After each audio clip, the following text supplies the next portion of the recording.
Okay, we are live streaming. I will call the meeting to order. At this time, I'd like to remind council and municipal staff that this meeting is being live streamed to the public. All council meetings are also recorded. Recordings will be available to the public on the township's YouTube account. Physical attendance of the public at this meeting is restricted due to the COVID-19 pandemic. This meeting is held electronically under Bylaw 2020-70 to amend Procedural Bylaw 2018-117 pursuant to Section 238 of the Municipal Act 2001 as amended. The national anthem this morning is unavailable due to the limits of our technology. I will proceed with the First Nations land acknowledgement. As we gather today, I would like to acknowledge on behalf of Council and our community that we are meeting on the traditional territory of the Algonquin people. We would like to thank the Algonquin people and express our respect and support for their rich history. And we are extremely grateful for their many and continued displays of friendship. We also thank all the generations of people who have taken care of this land for thousands of years. With that, we will move to the adoption of the agenda. And Sue, I'll just check, is there any amendments to the agenda? No, there is not. Okay, thank you. The recommendation is that the regular council meeting agenda for Tuesday, February 15th, 2022 is approved as presented. Could I get a mover, please? Moved by Councillor Schulis, seconded by Councillor Poplinski. All those in favor? And that's carried. Is there any disclosure of pecuniary interest this morning? None here. Okay. So, all right. Good morning, everyone. On January 23rd, the Honourable Goody Hutchings, Minister of Rural Economic Development for the Government of Canada, met with the Roma Board to hear how the Government of Canada could contribute to creating greater opportunities for rural Ontario and better support local leaders to diversify rural economies, increase sustainability, and improve quality of life for local residents. Some of the topics we discussed included digital infrastructure, the need to increase the full spectrum of housing in rural communities, facilitating Indigenous partnerships, support for immigration into rural areas, the role of tourism as an economic driver, and how rural and urban data is collected by Statistics Canada. It was a great introductory meeting, and the Roma Board is looking forward to working with Minister Hutchings going forward. That same day, Premier Ford, Minister Clark, and the Housing Affordability Task Force Chair, Jake Lawrence, held a Rural Housing Affordability Roundtable. Invitees included the Roma Board, the chairs of the Eastern Ontario Wardens Caucus, the Western Ontario Wardens Caucus, AMO, FONUM, and NOMA. Municipal representatives spoke about the desperate need for affordable homes and rental housing in our rural communities. We also sent the clear message that municipalities are not the source of holdups in housing starts across rural Ontario. The province listened to our input and described the meeting as successful in their subsequent press release. The Roma Board felt the meeting was a good first step in opening up discussions with the province on how to improve housing options and affordability across rural and northern Ontario. On February 9th, the Ontario Minister of Health committed to continue funding for the Renfrew County Virtual Triage and Assessment Centre, known as RCVTAC, until March 31st, 2023. RCVTAC serves an average of 1,648 people every week, connecting residents without access to a family doctor with primary care for non-urgent medical needs. It's also a key component in our pandemic response, providing testing and vaccinations to help reduce the strain on our healthcare system. On behalf of Council, I'd like to thank Warden Robinson and MPP John Yakubuski for their dedicated lobbying efforts to secure 100% provincial funding for this invaluable healthcare service in our community. Thank you. All right, this morning we don't have any delegations or presentations. We are going to have an in-camera session at 10:30. So I will do my best to get us through parts of our agenda until that point, and then we will go in camera. It is a scheduled item. We'll start with the confirmation of the minutes of the public meeting of January 11th, 2022. The recommendation is that the public meeting minutes for January 11th, 2022 be approved as presented. Could I get a mover, please? Moved by Councillor Bromwich, seconded by Councillor Poplinski. Are there any errors or omissions on these minutes? Seeing none, all those in favor? And that's carried. Next are the special council meeting minutes of January 27th, 2022. And just before we proceed to looking at them, there are a couple of amendments that I did note that we might as well just address right away. So on page 12 of the agenda package, which is 5.1, the very first line is that the meeting started at 12:07 a.m. We just need to change that to p.m. because while wayfinders are very dedicated to their work, we didn't have a meeting with them that early in the morning. So if we could just change that to p.m. Shortly following that, there's a sentence, council thanked Mr. Wildman and Mr. Reid for the work done and her appreciation for the presentation and the service delivery.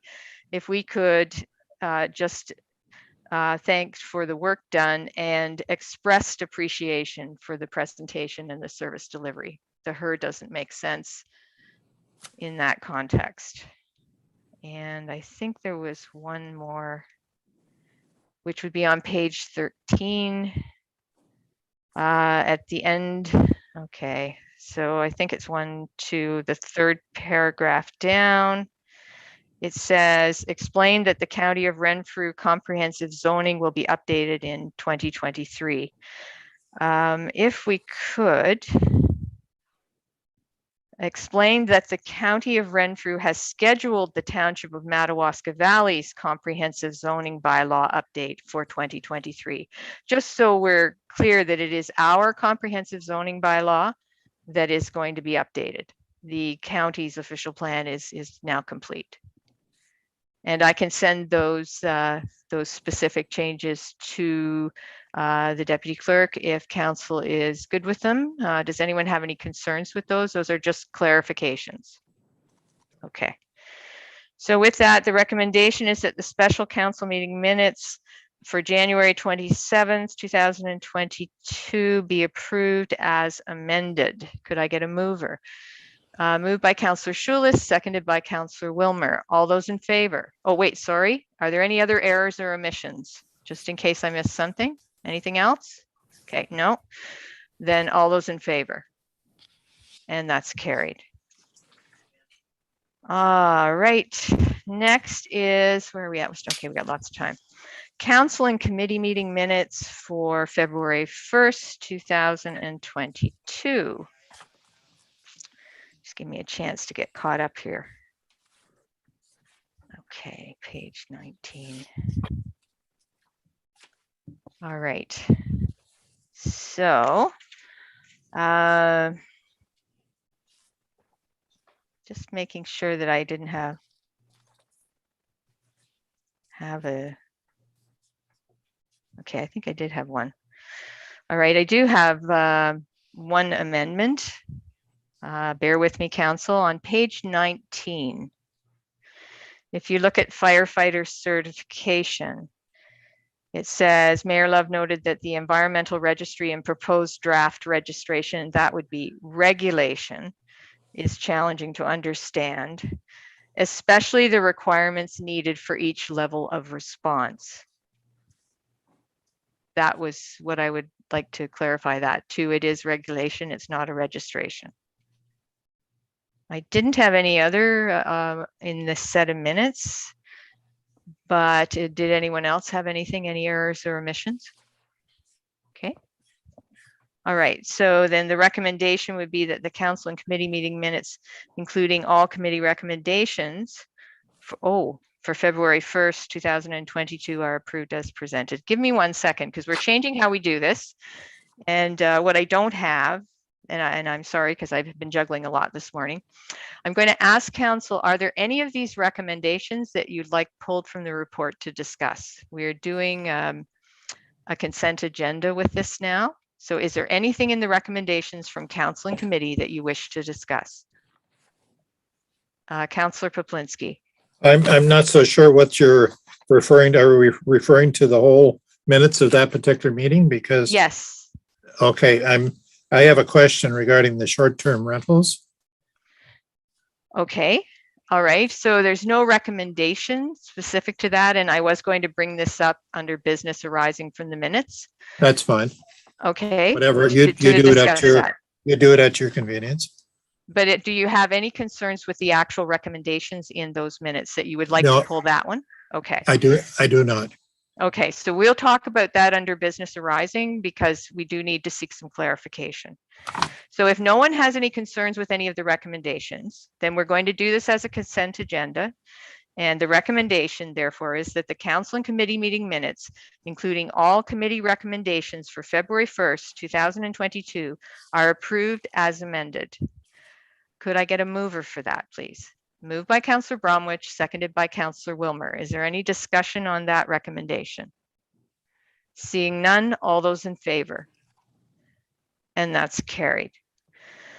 All right, our final set of minutes is the special council meeting minutes of February 3rd, 2022. And the recommendation is that the special council meeting minutes for February 3rd, 2022 be approved as presented. Could I get a mover, please?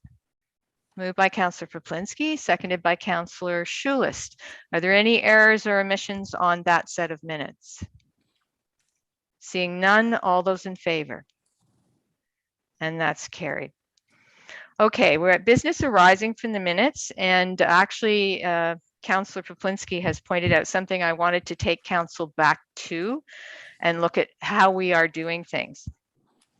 So the minutes are under short-term rentals, just to refresh your memory, it says council directed staff to complete an all-encompassing, comprehensive, detailed report on short-term rentals that pertain to the township, including regulations, fire zoning, bylaws, noise, taxation and assessment, enforcement and provincial regulations, if any.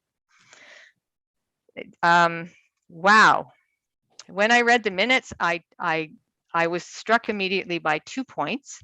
Number one, we didn't have an actual motion to do this, which I think this is a big ask. You know, when I read it, I went, oh, okay. It refreshes your memory on what was asked. It is a big ask. We're asking a huge amount of resources would potentially be dedicated to this. So what I thought I might suggest to council is, first off, we should have a motion anytime we're asking for that level of resource to be dedicated to it. But before we can even make that motion, and there's nothing wrong with wanting to do this, I'd like to help us to be very clear in what we're directing staff to do. So before we can do that, I'd like to suggest to council that we need to identify exactly, we need to know in order to say, yes, we want staff to dedicate to this, what this is going to take.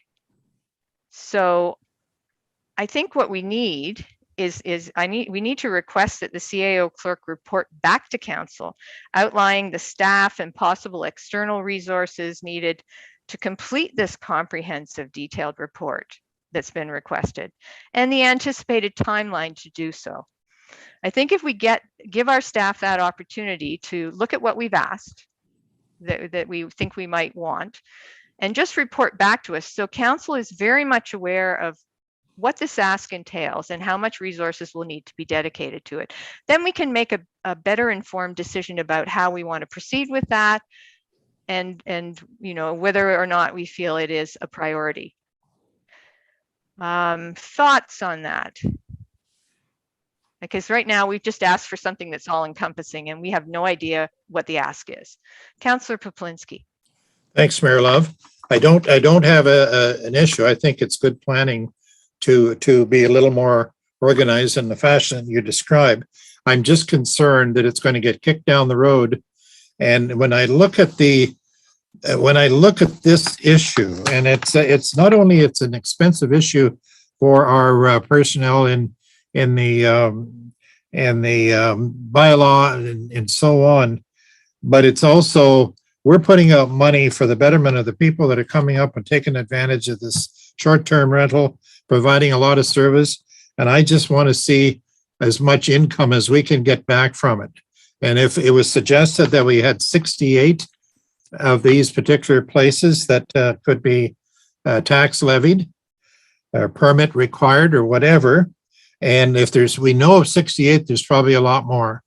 So all I'm saying is that I think I'm all in favor of doing what you're suggesting, but let's put a time on it and let's be committed to doing something, because even in our service review, we are in some things we're not charging enough. We have to upgrade but address these areas where we can't just charge the taxpayers for everything, but let's use, and this is a case where we can isolate and zero in on what, and other places have done something.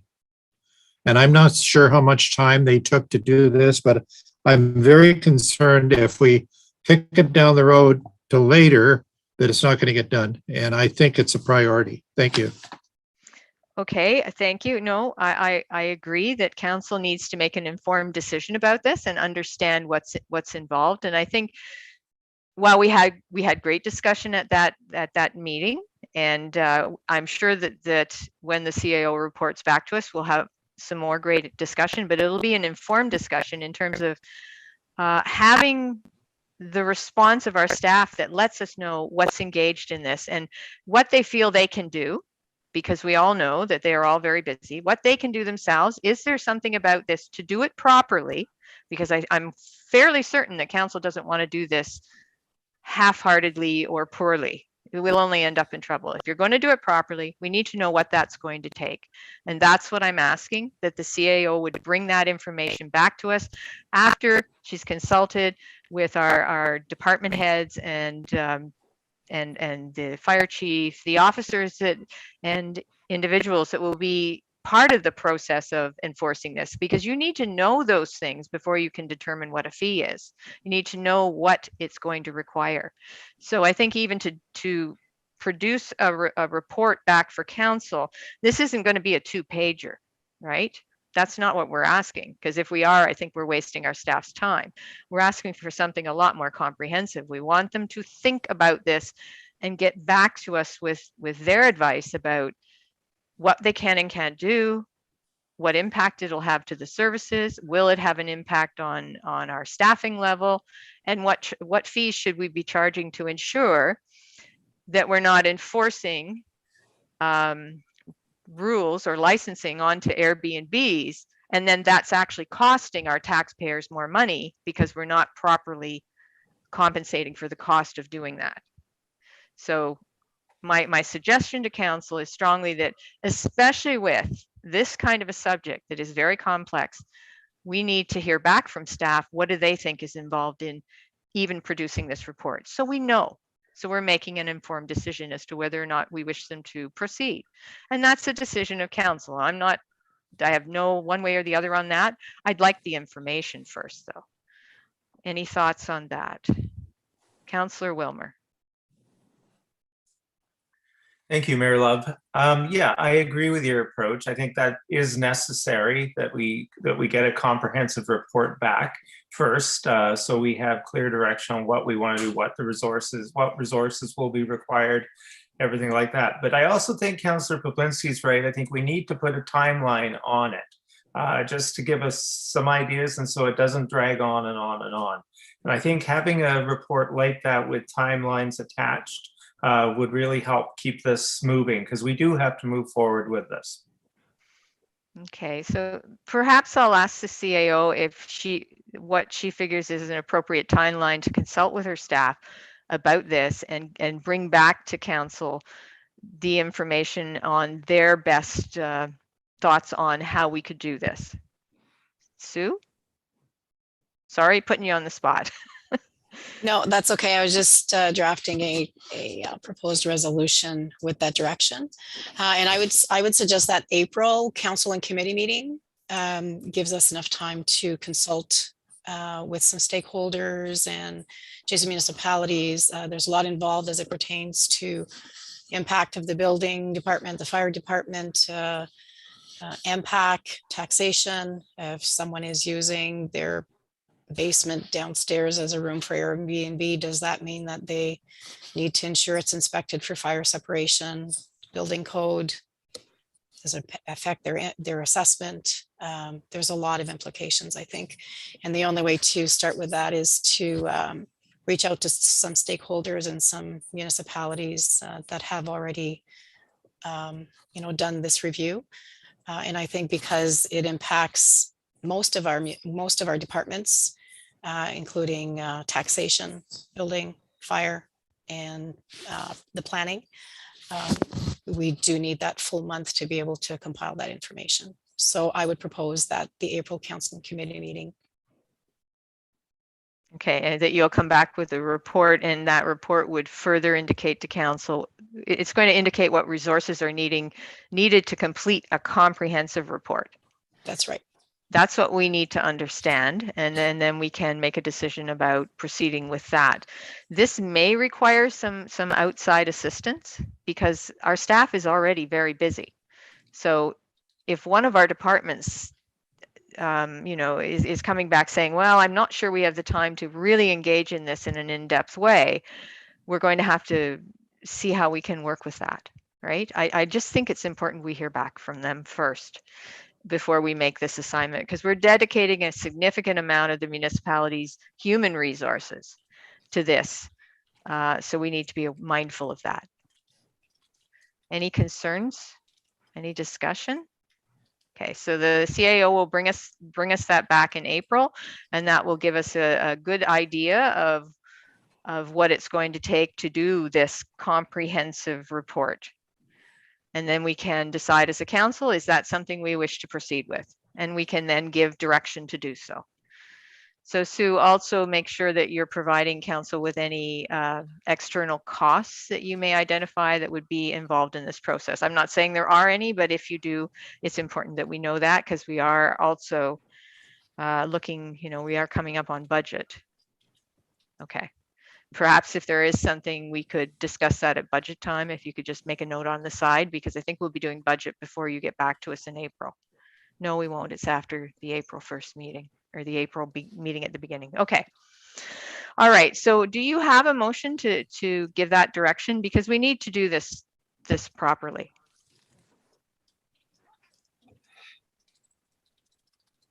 Yes. Okay. That council directs the CAO clerk to prepare a report for the April Council and Committee meeting outlining the proposed scope and costs associated with completing a short-term rentals review, including but not limited to consultation with stakeholders, other municipalities and resources, timelines and costs associated departmentally with this review, and that the report include a staff recommendation how to proceed. Okay, great. So you've heard the recommendation. Do I have a mover? Moved by Councillor Poplinski, seconded by Councillor Wilmer. Is there any discussion on the recommendation? Seeing none, all those in favor? And that's carried. Okay. Thank you. Was there any other business arising from the minutes? Okay, seeing none. All right. Let me see where I'm at then. Municipal reports. Ooh. Okay, we have 6 minutes till we have to be in camera. I don't know that we can complete the first one. Hillary, would council be okay with skipping over the first one, because there is some information I'd like to ask questions and get the answers to. Are we okay with skipping to waste management schedule of fees and seeing if we can complete that one? Any Wonderful. concerns? To you, Chair. Hannah, just for a minute. Mhm. In Hannah's room, my computer froze. So Okay, Hillary, before we go in camera, could we do waste management schedule of fees? And I'll turn it over to you. wonderful. I'll just slide through here.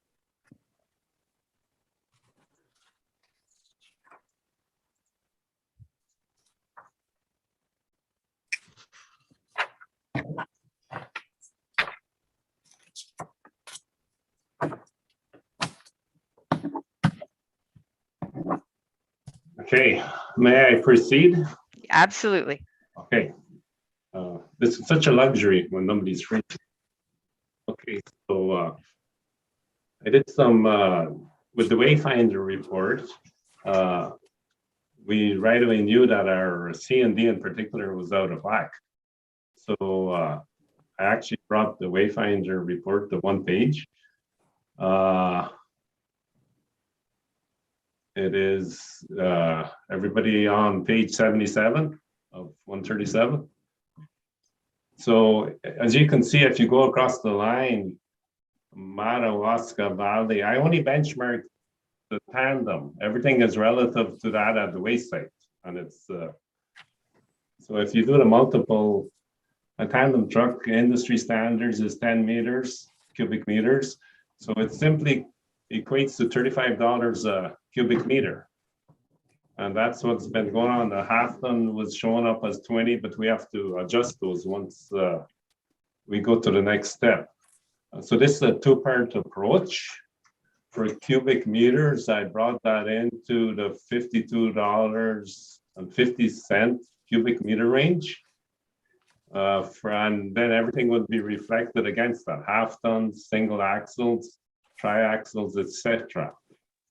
And that brings it relatively in the middle of the range. What have we got here? Havelock, Center Hastings, 508, etc. So 32, it comes to 525 per tandem load. So if you go to the chart from Wayfinder, somewhere in that range, $500 range. There's some at 1,000, there's some 2 at 1,000, 6. So average is 683. So we're a little bit below average with this increase. And then the second part of the equation is we've had $1 per bag. This is a smaller bag, 24, I don't know the dimensions. If you get into a large bag, it would be double the price. That's what our one bylaw states. Normal bag, $1 per bag. It's been like this for decades. I don't know when it was brought in. I would say in the 80s or 90s, $1 per bag. So 20, 30 years later, still $1 a bag. So this is a two-part approach to increase it to $2. And then this is going to automatically affect the bin charges. It's going to double that. So this is what I'm recommending. The C&D increase. And then there's another caveat, the mattresses, but we won't speak of that today because I'm still looking at a possibility of trying to get them out of the waste side stream by recycling or whatever. Those might be adjusted potentially too. I believe they're $5. They should at least go to, but we'll cross that bridge when we get there on the mattresses if we can get them out of the waste side. Any questions? Councillor Wilmer. Well, first of all, I agree with the recommendation of 525. I think it puts us, as you said, right in the middle. What I was wondering about, Hillary, is on page 77, the item right below, tandem truck clean construction. We're way, way low on that compared to everyone else. Are we doing anything with that, or has that been looked at all? Well, we can and we cannot. My recommendation is to leave it because what happens is I get that ground up and we actually use it for cover material. And in the body of the summary from Pynchon, they recommend to actually burn it. We have a burning allowed in the ECA for clean wood. So I believe that we can get rid of it either way as a benefit. Well, burning isn't a benefit, but it's there. Just that we have to be very careful that there can't be nothing other than clean wood in the pile. We have in the past burnt it with great success. So that isn't a hindrance, I believe, for clean wood. Okay, well, that makes sense to me. I wasn't aware you use it for ground cover too, so that would make sense. We want it coming in. Thank you. Okay, any other questions for Hillary on the recommendation that we have in front of us? Okay, so maybe Sue, at the moment, we have one recommendation in front of us. Hillary, you've proposed doubling basically put 2 tags on instead of 1 for a bag of garbage. That will, Yes, yes and no, not two. We'd simply transition to $2 a tag. The yes, storefront and here, so it'd still be 1 tag.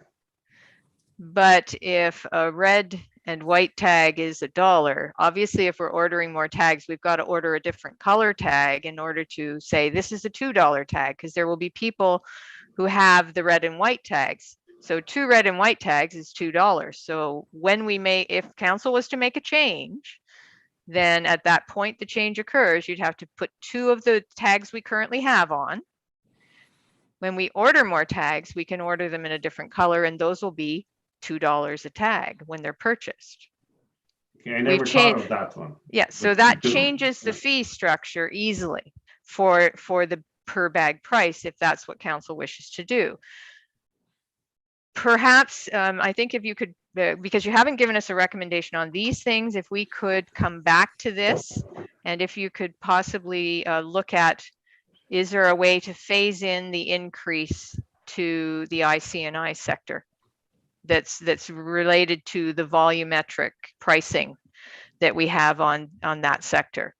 Perhaps because it is going to be a huge impact for our businesses to suddenly double it. This probably is not the best time to be doubling their fee when they're trying to come out of COVID and get back on their feet. So perhaps staff could come back with some phase-in approach to that would assist our businesses.